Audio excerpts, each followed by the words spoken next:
In 2014, a crack toy fixer was banished from the forums for talking about repairing vintage toys.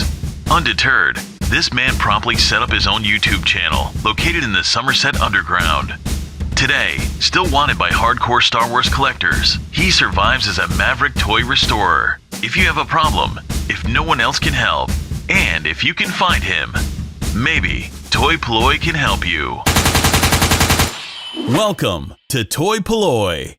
Hello and welcome to another video from toy-polloi. In today's video we're going to take a look at touching up the paint on a vintage Star Wars Obi-Wan Kenobi. Now here in front of me I have three different Obi-Wan Kenobis from my collection, and they all have different paint schemes, but I'm going to sort of try and cover everything in one video. So of course there are two known variants, or sort of two main variants of a vintage Obi-Wan Kenobi, and that is the grey haired version and the white haired version. If you have a look at these two here, you can see the guy on the left is the grey haired version, and then we have the white haired version on the right. Otherwise the paint schemes on these figures are the same. So today I'm going to cover painting the grey haired version, because the white haired version is really quite easy. It just requires white paint, but the grey haired version requires a little bit of mixing. So let's take a look at the paints and we'll see what we can do on these figures. So for the paint on Obi-Wan, we're going to need three paints. I use Humbrol acrylic paints because I find these are the easiest to work with.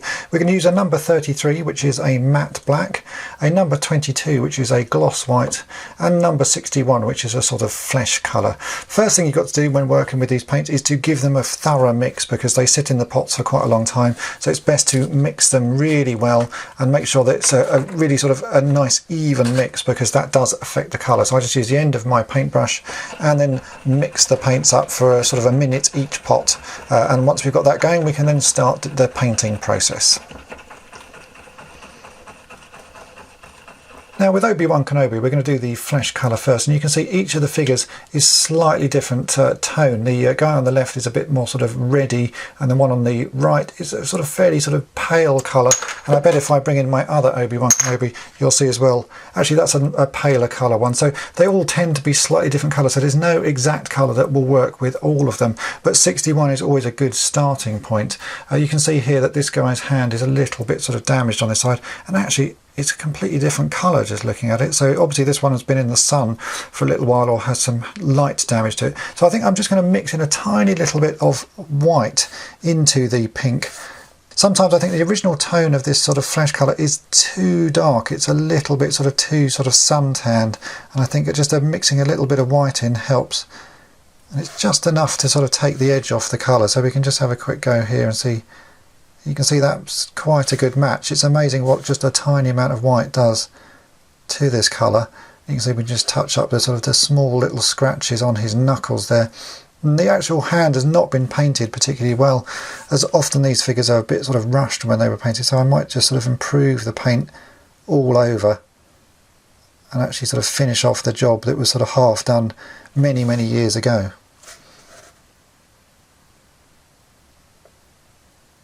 Now we can move on to the sort of black areas. Actually on this figure the black is in pretty good condition, so there's not a lot that needs working on. But if I bring in another of my Obi-Wan figures, you can see here this guy's belt is sort of damaged. It's got a lot of paint wear to it, so we can just use a tiny amount of the black number 33, and really that's all we need to do. The black will match really nicely, and if you've got a small brush it's very easy to sort of redo these little areas. And you can see there that makes quite a difference to the figure, just a little touch up, and really that's all you need to do with the black, just straight neat out of the can, and it works really well.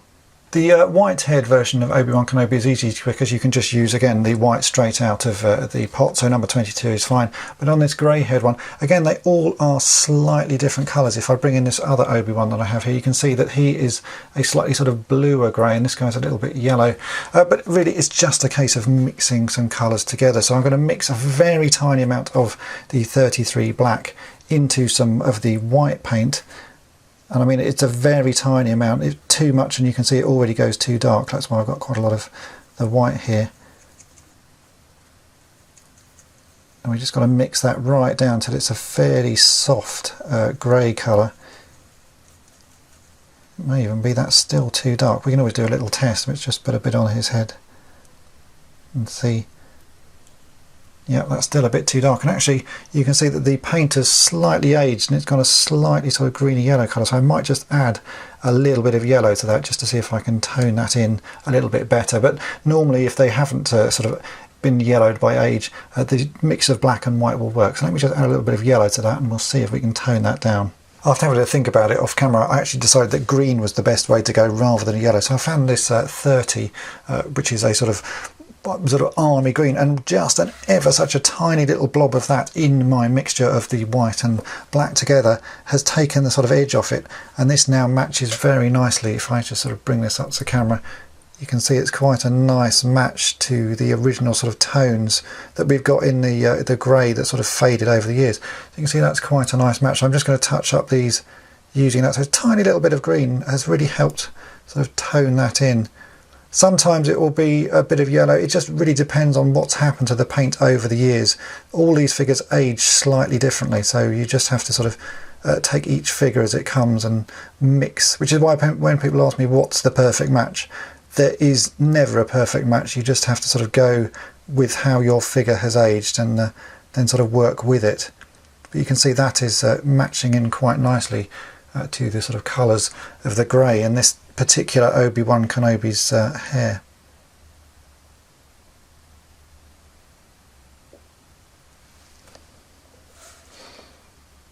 And so here we have the finished figure with all the paint touched up. As you can see, it's now looking like a pretty nice figure. This one wasn't particularly sort of damaged when I started with it. It had enough sort of little paint chips on it that it made it look a little bit rough around the edges. And this is one that I've been restoring over the years because he's a little bit of an odd one, and he's been underfilled with plastic when he was made, so he's got one short leg. Obviously the cape has been remade as well, and this is one of the recent lightsabers that I sort of restored, so check out that video if you want to see how that was done. But as you can see, a little bit of paint work on this guy and he looks a whole load better. As I've said before on these sort of paint touch-up videos, there is never an exact paint. You will always have to mix colours because every figure is slightly different, so no paint will work sort of universally over the whole sort of Star Wars range, so be prepared to mix them. But as you can see, you can get some pretty nice results just with a few paints. So I hope this video has been of interest to you, and thanks for watching. Thanks for watching toy-polloi. Subscribe for more great videos. You can also follow toy-polloi on Twitter, Facebook, and Instagram.